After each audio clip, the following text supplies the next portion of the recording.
"Well, that's settled then," said Mrs. Brown, before her husband could change his mind. "And you can have marmalade for breakfast every morning. And—" Then she tried hard to think of something else that bears might like. "Every morning?"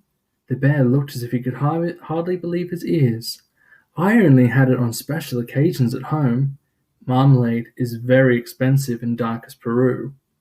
"Then you shall have it every morning, starting tomorrow," said Mrs. Brown, "and honey on Sunday."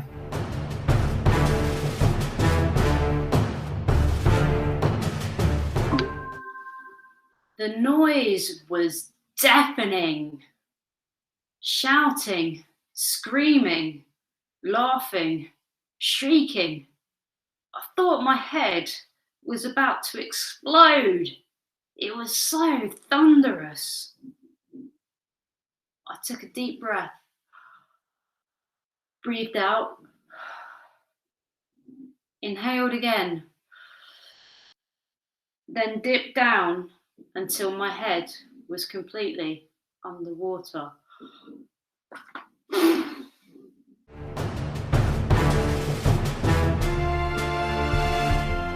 Hello. Welcome to Guess Which Book. This has to be read in the dark, so I'm going to dim my light in a minute. I'm with Pippa and Tiger. Okay, off goes the light. Put my glasses on. People built factories and burnt coal to power magnificent machines. They made steam trains to make things, to take things here, there, and everywhere. Chimneys filled the air with smoke and soot.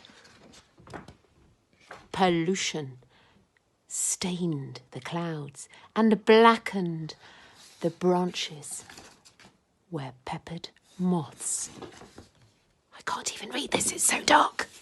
Where peppered moths rest. A bird is hunting for a snack. Now that their world is darker, which moths are disguised? Which moths will survive? What do you think, Pippa? Which book was I reading from? Can you guess?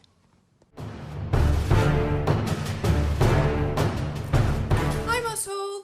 Happy World Book Day! I thought I'd read you a bit from Fantastic Mr. Fox by Roald Dahl. Chapter 2, Mr. Fox. On a hill above the valley there was a wood. In the wood there was a huge tree. Under the tree there was a hole. In the hole lived Mr. Fox and Mrs. Fox and their 4 small foxes. Every evening as soon as it got dark, Mr. Fox would say to Mrs. Fox, "Well, my darling, what shall it be this time? A plump chicken from Boggis, a duck or a goose from Bunce, or a nice turkey from Bean?" And when Mrs. Fox had told him what she wanted, Mr. Fox would creep down into the valley in the darkness of the night and help himself.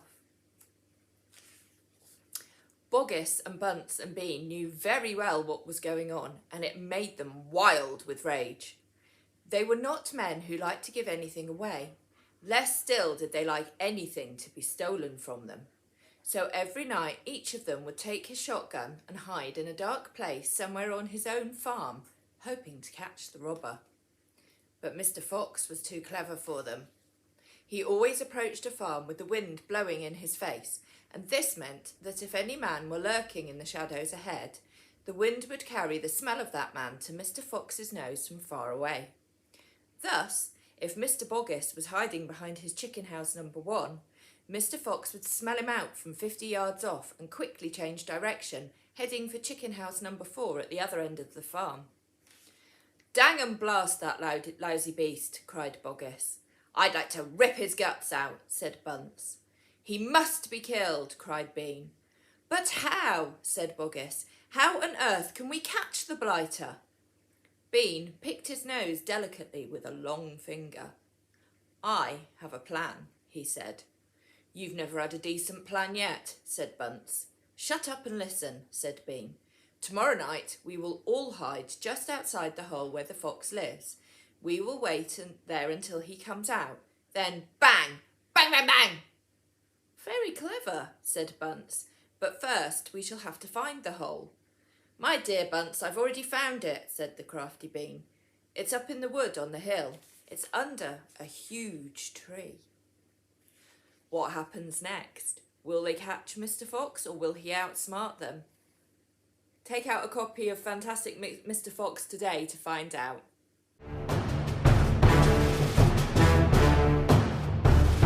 Hello, Mrs. Tickner here, and happy World Book Day to you. What a very exciting day it is. And I thought I would celebrate by reading you a story today.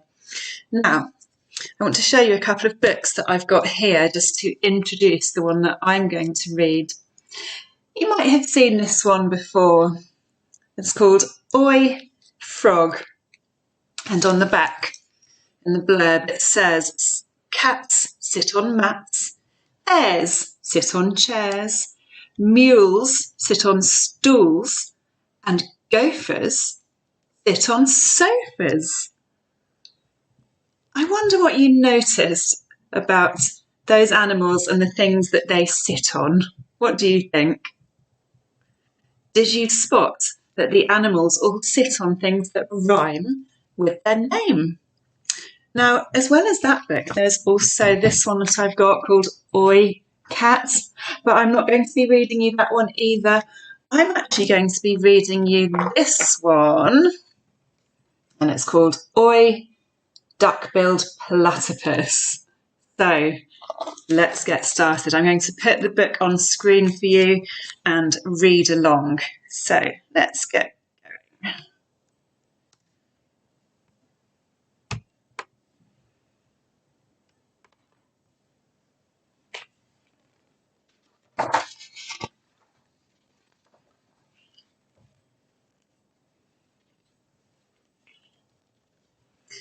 So it's by Kes Gray and Jim Field.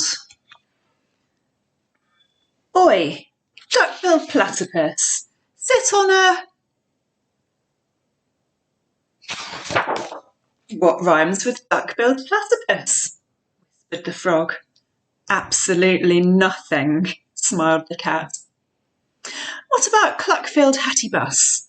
Or yuck-spilled splatty mouse? Or truck-filled flappy goose, said the frog. Don't be ridiculous, said the frog. Yes, don't be ridiculous, said the cat. I was only trying to help, said the dog. I'm waiting, said the duck-billed platypus. Looks a bit fed up, doesn't he, over there?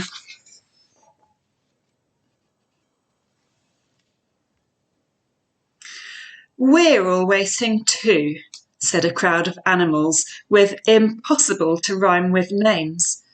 None of us knows what we're meant to sit on either. What animals can you spot in this picture? I know, said the frog. What's your first name? Dolly, said the duck-billed platypus. Dollies sit on brollies, smiled the frog. My own copy of the book here that I'm reading from as well. My first name is Kate, said the kookaburra.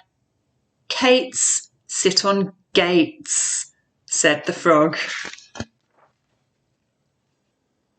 My first name is Herbert, said the hippopotamus. My first name is Hannah, said the hedgehog. My first name is Stella, said the starfish. My first name is Lemony, said the lobster. My first name is Jean, said the jaguar.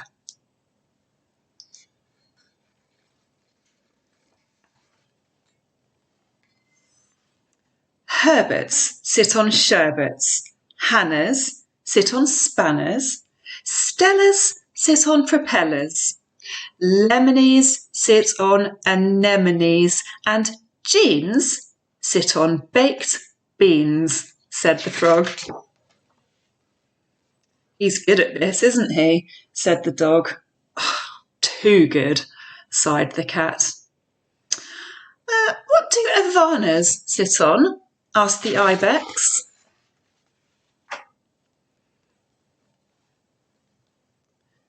Iguanas sit on bananas, said the frog.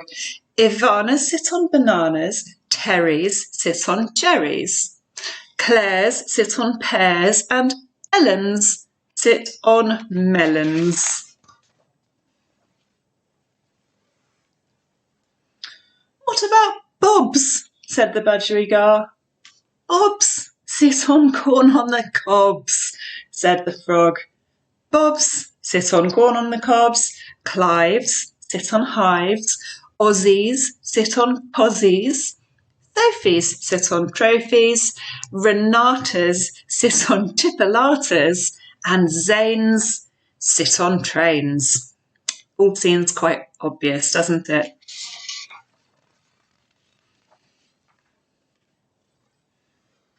What about Neaves? Said the numbat. Neaves sit on leaves, said the frog.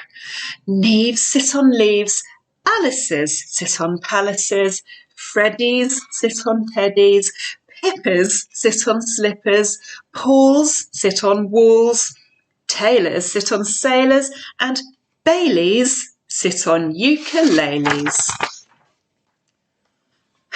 That only leaves me, said the kangaroo. First name, said the frog. Geraldine, said the kangaroo. Second name? Jemima, said the kangaroo. Any other names? Asked the frog. Amelia, Esmeralda, Honeydew, Higginbottom, Pinkle, Bonk, Johnson, said the kangaroo.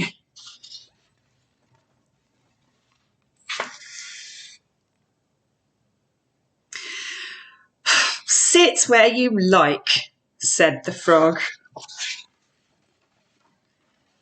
The end.